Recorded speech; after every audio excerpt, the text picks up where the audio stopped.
Hello दोस्तों, स्वागत है आप सभी का एम आदर्श विद्या मंदिर यूट्यूब चैनल पर। तो आज हम आपके बीच लेकर आए एक नया सेशन। इस सेशन में अपन 3 पार्ट की जो अपन ने कल कॉन्सेप्ट की क्लास ली थी, पिछली क्लास में कॉन्सेप्ट सीखे थे, उन कॉन्सेप्टों को अपन क्वेश्चनों के द्वारा परमानेंट करने वाले हैं। तो इस सेशन में अपन 3.1 के क्वेश्चन लगाने वाले हैं, एक्सरसाइज सॉल्व करने वाले हैं। चलिए, तो एक्सरसाइज 3.1 का पहला क्वेश्चन आपकी स्क्रीन पर है। क्वेश्चन है, कक्षा 10 के 10 विद्यार्थियों ने एक गणित की पहली प्रतियोगिता में भाग लिया। ठीक है, जब ना क्या होगा, पहली पॉइंट हुए क्या है कि कक्षा 10 के 10 विद्यार्थियों ने गणित की एक प्रतियोगिता में के लिए भाग लिया। फिर आगे क्या हो रहा है, यदि लड़कियों की संख्या लड़कों की संख्या से 4 अधिक हो, ठीक है, तो प्रतियोगिता में भाग लिए जाने वाले लड़के और लड़कियों की संख्या ज्ञात कीजिए। तो सबसे पहले इसमें ना तो अपन को पता चला कि कितने लड़के और कितनी लड़कियां हैं, तो पहले अपन मानते हैं हल हल माना की। अच्छा जी, यहाँ से देखो, यह पहली शर्त क्या हो रही, कक्षा 10वीं के 10 विद्यार्थियों ने गणित की पहली प्रतियोगिता में भाग लिया। ठीक है, पहले अपन मानते हैं माना कि लड़कों की संख्या x, लड़कों की संख्या x तथा लड़कियों की संख्या y है। ठीक है, जे पर ने क्या कर लिया, मान लिया है। अब पहली शर्त क्या कह रही है कि कक्षा 10वीं के 10 विद्यार्थियों, मतलब 10 विद्यार्थियों में लड़के भी हैं और लड़कियां भी हैं, पहली प्रतियोगिता में भाग लिया। कितने? 10, जिसमें लड़का भी है और लड़कियां भी इंक्लूड है, दोनों मिलाकर के कितनी है? 10। तो यहाँ से अपना पहला समीकरण बन गया। कौन सा? पहला समीकरण, जो है समीकरण नंबर 1। ठीक है, अब हमें दूसरी शर्त क्या बोल रही है, यदि लड़कियों की संख्या कौन सी, अपने को लिखते हैं शर्त सेकंड क्या बोल रही है, लड़कियों की संख्या को हमने क्या माना है? बाई। लड़कियों की संख्या लड़कों की संख्या को हमने क्या माना है? एक्स से कितनी अधिक है? 4। तो 4 अधिक है, इसलिए अपन 4 जोड़ देंगे। लड़कियों की संख्या लड़कों की संख्या से 4 अधिक है। ये अपना कौन सा समीकरण बन गया? दूसरा। ये कौन सा समीकरण? दूसरा। अब सवाल हो रहा है कि प्रतियोगिता में भाग लिए लड़की और लड़कियों की संख्या ज्ञात करना, वो भी किससे? ग्राफीय विधि से। ये क्वेश्चन थोड़ा कट गया ऊपर से, क्वेश्चन पड़ा है ग्राफीय विधि से। तो पहले अपन समीकरण 1 को लेते हैं। समीकरण 1 से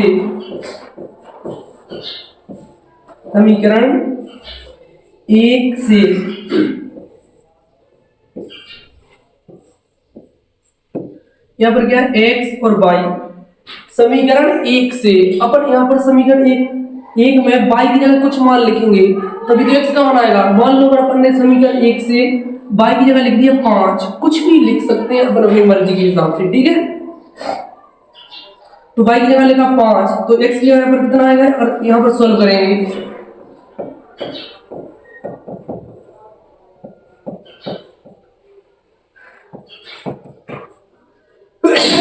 सॉरी, तो देखिए यहाँ पर y की जगह क्या लिखना है? 5, तो x + 5 बराबर 10। तो x का मान कितना आ जाएगा? उस साइड जाएंगे जी, 10 - 5, मतलब x का मान कितना आ जाएगा? 5। तो यहाँ पर x का मान कितना आ रहा है? 5। ठीक है, अपन अपन y की जगह दोबारा मान लिखेंगे, तभी तो अपन दोहरा लाएंगे। तो देखिए y की जगह अपन लिख रहे हैं 4 समीकरण 1 में। अगर यहाँ पर 4 रखेंगे y की जगह, तो ये 4 उस साइड जाएंगे, माइनस क्यों जाएंगे, और 10 में से 4 घटाएंगे, बचेंगे 6। तो समीकरण 1 को अपन ने हल कर लिया है। इसी प्रकार से अपन समीकरण 2 को हल कर रहे हैं। समीकरण 2 को हल कर रहे हैं। समीकरण 2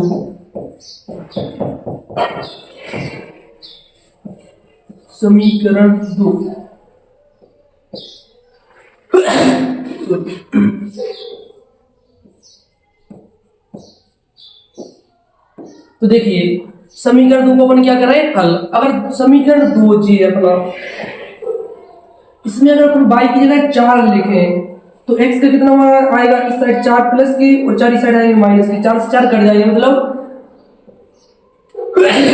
0। कितना आएगा 0, कितना आएगा 0।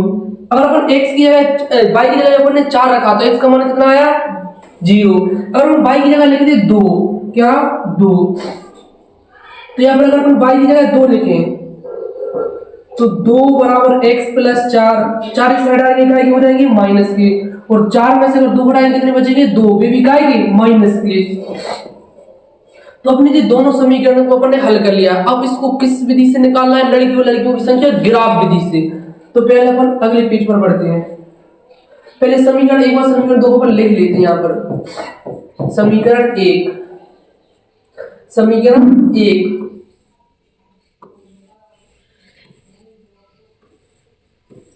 x y, पहले अपन ने y की जगह 5 रखा था तो x का मान कितना आया था 5।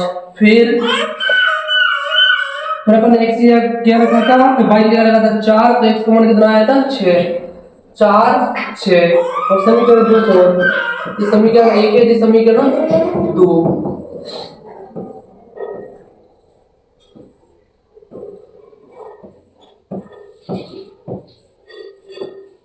समीकरण 2 में और लिख लेते हैं। देखिए समीकरण y की जगह जब हमने 4 लिखा था तो 0 और 2 माइनस 2, 4 0 2 माइनस 2।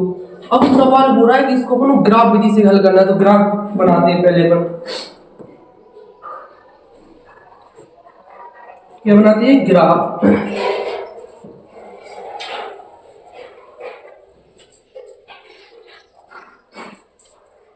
ये अपना क्या बन गया है, ग्राफ, ठीक है। अच्छा ग्राफ में तो आप जानते हो यहाँ पर क्या होता है, x डैश, इधर x इधर y, इधर y डैश, मतलब इस तरफ x के पॉजिटिव कोऑर्डिनेट होते हैं और इस साइड नेगेटिव, सेम इसी प्रकार इस साइड में होते हैं। तो देखिए यहाँ पर क्या होता है, बिंदु G O, मतलब मूल बिंदु जिसके निर्देशांक होते हैं 0,0। चलिए तो पहले समीकरण को अपन सॉल्व करते हैं। पहले जैसे x पर पहले लिख लेते हैं 1 2 3 4 5 6 7, इस तरफ -1 -2 -3 -4 -5 -6, इस तरफ -1 -2 -3 -4 -5, इस तरफ प्लस क्या है 1 2 3 4 5 6 और 7। चलिए तो पहले x बराबर 5 यहाँ पर g है और y बराबर कितने 5, तो g भी 5 है। x बराबर 5 और y बराबर 5 समथिंग इस साइड आएंगे 5,5। अब x बराबर कितनी 6 और y बराबर 4, तो 6 जी है 6 और y बराबर 4 जी 4। तो इधर पे आएंगे, पहले x का निशान लिखा जाएगा 6,4।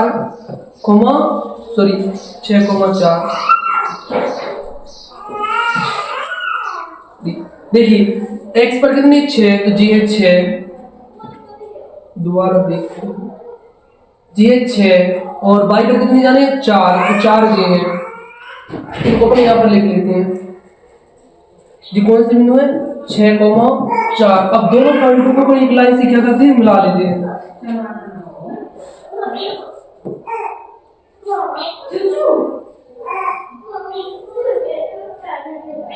इन दोनों को अपन क्या कर रहे हैं, एक लाइन से मिला रहे हैं। अच्छा जब आप चतुर्थांश बनाओगे तो बिल्कुल फिक्स पॉइंट पर मिलेंगे, लेकिन अपन यहाँ पर क्या अंदाज से मिला रहे हैं तो थोड़े आगे पीछे हो रहे हैं। चलिए तो दूसरे को और सॉल्व कर लेते हैं। 4 x किया है 0 0, तो ये पहले से है, y बराबर 4 भी प्लस के, देखो जी है 4। फिर x बराबर -2 इस साइड और y बराबर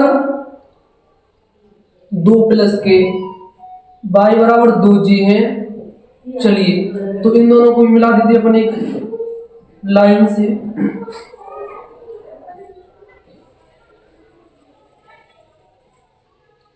जी मिल गए अपने को।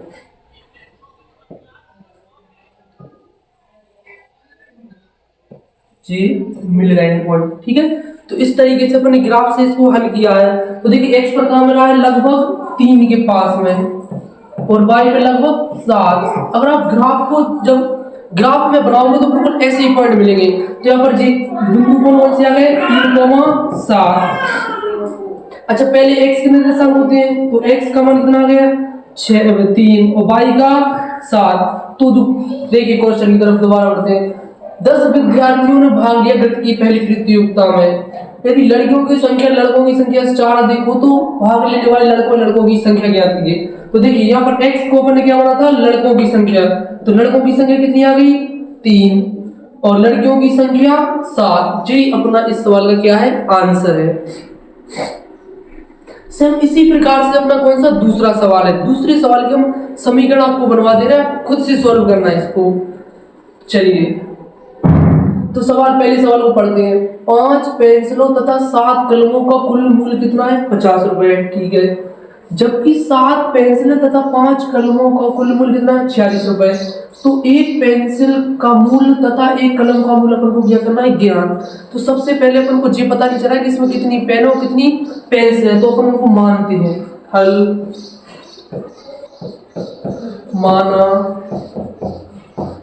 माना कि पेंसिलों की संख्या x, पेंसिलों की संख्या x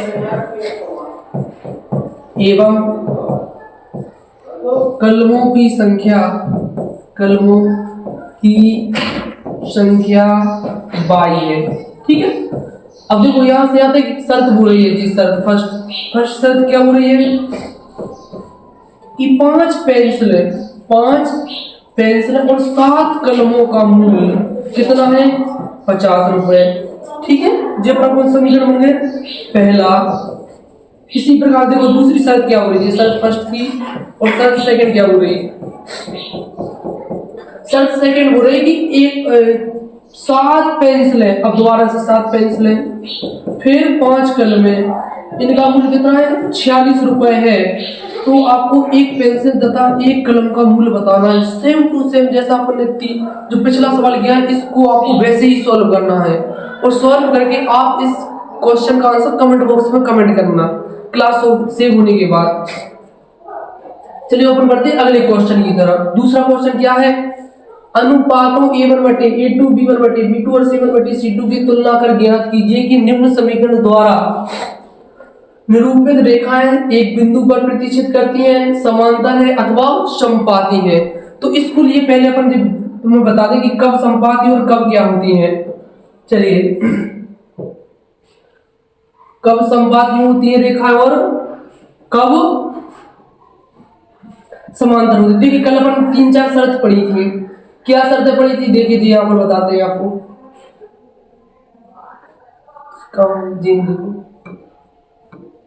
देखिए यहाँ पर स्पष्ट लिखा है कब समपाती की रेखा है, जब a1/a2 बराबर नहीं है b1/b2 के, तब रेखाएं क्या होंगी, प्रतिच्छेद करेंगी। और अगर a1/a2 बराबर b1/b2 बराबर c1/c2 है, तब रेखाएं कैसी होंगी, समपाती।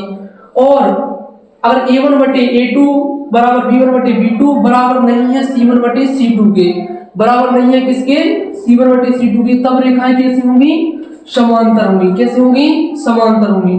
तो अपन को जी पहले a1/a2 b1/b2 इन पूरे के अपन क्या करेंगे, मान निकालेंगे। मान निकाले करके अपन देखेंगे कौन सी रेखाएं समपाती और कौन सी समांतर है। चलिए तो अपन सॉल्व करते हैं पहले सवाल को। सवाल पर पहला देख लिया, दूसरे को सॉल्व करते हैं। हल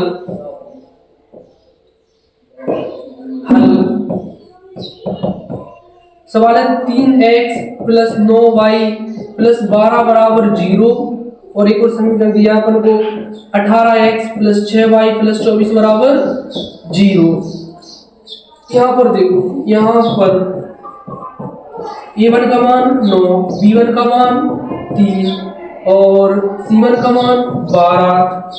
अच्छा यहाँ पर देखो a2 का मान 18, b2 का मान कितना है 6 और c2 का मान 24। पहले अपन a1/a2 निकाल रहे हैं।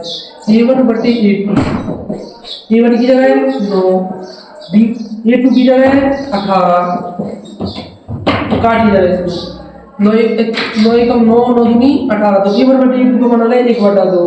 इसी प्रकार से अपन B1 बटे B2 का मान निकाल रहे हैं। B1 का मान 3 और B2 का मान 6, 3 एकम 3, 3 दूनी 6, इसका मान भी 1/2 आ गया। इसी प्रकार से अपन C1 बटे C2 का मान निकाल रहे हैं। तो C1 का मान कितना है 12, C2 का मान 24, इसको काटो जरा, 12 एकम 12, 12 दूनी 24। अच्छा देखो A1 बटे A2 बराबर B1 बटे B2 बराबर C1 बटे C2 करके देखो क्या ये तीनों बराबर है। A1 बटे A2 का मान 1/2, B1 बटे B2 का मान भी 1/2 और C1 बटे C2 का मान भी 1/2। जब A1 बटे A2 B1 बटे B2 और बराबर C1 बटे C2 हो तब रेखाएं कैसे होंगी समपाती। तो इस सवाल का आंसर आएगा कि रेखाएं कैसे होंगी समपाती। सेम टू सेम इसी दूसरे के जैसा पहला और तीसरा क्वेश्चन है। इन दोनों क्वेश्चनों को पहले बढ़िया तरीके से सॉल्व कीजिए। सॉल्व करने के बाद आप देखिए कि रेखाएं समपाती है, प्रतिच्छेदी है या समांतर है। फिर आप सॉल्व करके कमेंट बॉक्स में कमेंट करना क्लास से होने के बाद। चलिए अपन तीसरे क्वेश्चन की तरफ बढ़ते हैं। तीसरे क्वेश्चन में क्या हो रहा है, अनुपातों A1 बटे A2, B1 बटे B2 और C1 बटे C2 की तुलना कर ज्ञात कीजिए कि निम्नलिखित समीकरणों के युग्म संगत है या असंगत है। अच्छा पहले तो हम ये देख लें कि संगत कब होंगे और असंगत कब होंगे यार, ठीक है, नहीं तो आपको कैसे पता चलेगा कि कब संगत है और कब असंगत है। चलिए अगर A1 बटे A2 बराबर नहीं है B1 बटे B2 के, दूसरी शर्त है A1 बटे A2 बराबर B1 बटे B2 बराबर नहीं है C1 बटे C2 के, और तीसरी है A1 बटे A2 बराबर B1 बटे B2 बराबर C1 बटे C2। तो देखिए अगर A1 बटे A2 बराबर नहीं है B1 बटे B2 के तब तो हल होंगे संगत। कैसे होंगे संगत। और A1 बटे A2 बराबर B1 बटे B2 बराबर नहीं है C1 बटे C2 के तो इस कंडीशन में हल होंगे असंगत। कैसे होंगे असंगत। और A1 बटे मतलब ये तीनों बराबर आ जाए तब होंगे संगत। क्या होंगे संगत। जब दो हल आ जाए तब संगत होंगे। कब कब A1 बटे A2 बराबर नहीं है B1 बटे B2 के और A1 बटे A2 बराबर B1 बटे B2 बराबर C1 बटे C2। जब ये दोनों चीजें बराबर आ जाए तब तो हल कैसे होंगे संगत। कैसे होंगे संगत।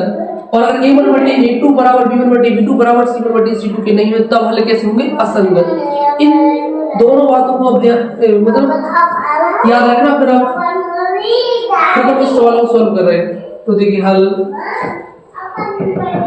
पहला कर रहे हैं 3x प्लस 2y बराबर 5, 3x प्लस 2y इस 5 की साइड क्या हो जाएगी माइनस के बराबर में 0, 2x माइनस 3y बराबर 7, तो 2x माइनस 3y जी 7 इस साइड आएगी क्या हो जाएगी माइनस के बराबर 0। पहले आपसे A1 A2 B1 B2 C1 C2 के मान निकालो। यहाँ पर A1 का मान कितना हो जाएगा 2, यहाँ पर देखिए A1 का मान 3, B1 का मान 2 और C1 का मान -5। यहाँ पर A2 का मान कितना हो जाएगा 2, B2 का मान -3 और C2 का मान -7। पहले अपन A1 A2 निकालो, B1 बटे B2 निकालो। अच्छा A1 बटे A2 निकालते हैं यहाँ से। A1 बटे A2 बराबर A1 का मान 3, A2 का मान 2, A1 बटे A2 आ गया 3/2। इसी प्रकार से अपन B1 बटे B2 निकालते हैं। B1 का मान 2, B2 का मान -3, जे B1 बटे B2 का आ गया। और C1 बटे C2 निकालते हैं। C1 का मान -5, C2 का मान -7, माइनस प्लस तो C2 का मान आ गया, C1 बटे C2 का मान आ गया 5/7। अब देखिए जरा इसको अपन बराबर करके देखते हैं कौन कौन किसके बराबर है। तो A1 बटे A2 बराबर B1 बटे B2 करके देखते हैं पहले। तो A1 का मान कितना है 3/2 और बराबर B1 बटे B2 का मान कितना है -2/3। अच्छा जरा ध्यान से देखो क्या जी बराबर है A1 बटे A2 B1 बटे B2 के बराबर है नहीं है। तो जब a1 बटे a2 बराबर नहीं है b1 बटे b2, तब हल कैसे होंगे रैखिक समीकरण की? संगत। कैसे होंगे? संगत। ठीक है। दूसरा सवाल और सॉल्व कर रहे हैं, इसको यहां पर लिख लेते हैं। सवाल है 5x माइनस 3y बराबर 11, 5x माइनस 3y बराबर 11 और माइनस 10x प्लस 6y बराबर माइनस 10x प्लस 6y बराबर माइनस 22। कितनी? माइनस 22। हल तो 5x माइनस 3y, 11 किस साइड आएंगे? टाइट हो जाएंगे माइनस के बराबर में 0, माइनस 10x प्लस 6y जो इस साइड आएंगे किसके हो जाएंगे? प्लस के बराबर में 0। इन दोनों रैखिक समीकरणों से अपन को a1 a2 और b1 b2 के मान निकालने हैं। पहले a1 का मान 5, b1 का मान माइनस 3, c1 का मान माइनस 11 और a2 का मान माइनस 10, b2 का मान 6 और c2 का मान 22। अब इन तीनों a1 a2 b1 b2 जिनके मान निकालने के बाद अपन पहले निकाल दें a1 बटे a2। तो a1 बटे a2, a1 का मान 5, a2 का मान माइनस 10, काटो 5 1 5, 5 दूनी 10 में भी आएगी माइनस 3। इसी प्रकार से b1 बटे b2 का मान निकाल रहे हैं, तो b1 का मान माइनस 3, b2 का मान 6, काट दो जरा इसको, 3 एकम 3, 3 दूनी 6, तो माइनस के 1 बटे 2 जो भी आ गया। इसी प्रकार से c1 बटे c2 का मान निकालो, c1 का मान माइनस 11, c2 का मान 22, तो 11 एकम 11, 11 दूनी 22, मतलब माइनस के 1 बटे 2। अब इन तीनों को बराबर करके देखो कौन कौन किस किस के बराबर है। ठीक है, ये अपने माना है। तो यहाँ पर लिखेंगे a1 बटे a2 बराबर b1 बटे b2 बराबर c1 बटे c2। a1 का मान माइनस 1 बटे 2, b1 बटे b2 का मान माइनस 1 बटे 2, c1 बटे c2 का मान माइनस 1 बटे 2। अच्छा देखो इसको जरा ध्यान से, ये तीनों कैसे आ गए? बराबर। जब a1 बटे a2 बराबर b1 बटे b2 और बराबर c1 बटे c2 आ जाए, तब रैखिक समीकरण के हल कैसे होंगे? संगत। कैसे होंगे? संगत। असंगत बस ये ध्यान रखना कि असंगत तभी होंगे जब a1 बटे a2 बराबर b1 बटे b2 है, लेकिन ये किसके बराबर नहीं है? c1 बटे c2 के। इस बात को ध्यान में रखना है आपको। इस स्थिति में समीकरण के हल कैसे होंगे? असंगत। कैसे होंगे? असंगत। तो अपन ने तीसरे क्वेश्चन के ऊपर 2 सवाल सॉल्व कर लिए हैं। अब 2 सवालों को आप खुद से सॉल्व करना और सॉल्व करके जब क्लास से हो जाए तो कमेंट में इन दोनों के आंसर कमेंट करना। अब हम बढ़ते हैं चौथे क्वेश्चन की तरफ। निम्न रैखिक समीकरणों के युग्म में से कौन से संगत है, असंगत है? यदि संगत है तो ग्राफी विधि से हल कीजिए। तो चलिए इसको करते हैं पहले हल। x प्लस वाई बराबर 5 और x माइनस वाई बराबर 8। तो इसको पहले सोल्व करते हैं अपन। x प्लस वाई बराबर जिस साइड आएंगे किसको जाएंगे? माइनस के बराबर में 0, x माइनस वाई जी 8 इस साइड आएंगे किसको जाएंगे? माइनस के बराबर में 0। तो यहाँ से a1 a2 के मान निकालते हैं अपन। a1 का मान 1, b1 का मान 1, c1 का मान -5, a2 का मान 1, b2 का मान 1, अच्छा -1 और c2 का मान -8। अब इनको पहले a1 बटे a2 निकालो। a1 का मान 1 और a2 का मान भी 1, तो a1 बटे a2 का मान आ गया 1 बटे 1। इसी प्रकार से b1 बटे b2 निकालो। b1 का मान 1 और b2 का मान -1, तो जी b1 बटे b2 आ गया। इसी प्रकार से c1 बटे c2 निकालो। c1 बटे c2, c1 का मान -5 और c2 का मान -8, माइनस माइनस प्लस, तो a1 बटे a2, b1 बटे b2 और c1 बटे c2 अपने पास निकल आए हैं। अब इन तीनों को जरा बराबर करके देखो कौन किसके बराबर है। पहले सबसे पहले पर a1 बटे a2 बराबर करते हैं। a1 बटे a2 किसके बराबर करते हैं? b1 बटे b2 के। तो a1 का मान 1, a2 का मान 1, b1 का मान 1 और b2 का मान -1। अच्छा क्या जी बराबर है, जरा ध्यान से देखो, एक में 1/1, एक में -1/1, ये दोनों के बराबर है नहीं है, तो यहाँ पर क्या है जी बराबर नहीं है, तो रैखिक समीकरण के हल कैसे हो गए, संगत। तो इस क्लास में अपनी 2 क्वेश्चन छूट गए हैं, तो इस बोर्ड में 2 क्वेश्चन नहीं छप पाए क्योंकि 10 ही छप पाते हैं, इसमें 10 स्लाइड ही लग पाती है, तो 2 क्वेश्चन अगली क्लास में अपन सोल्व करेंगे और नेक्स्ट एक्सरसाइज भी अपन जल्दी सोल्व करेंगे। आज की क्लास में इतना ही। अगर आपको वीडियो सही लगी हो तो दोस्तों में शेयर करें और चैनल को सब्सक्राइब करें।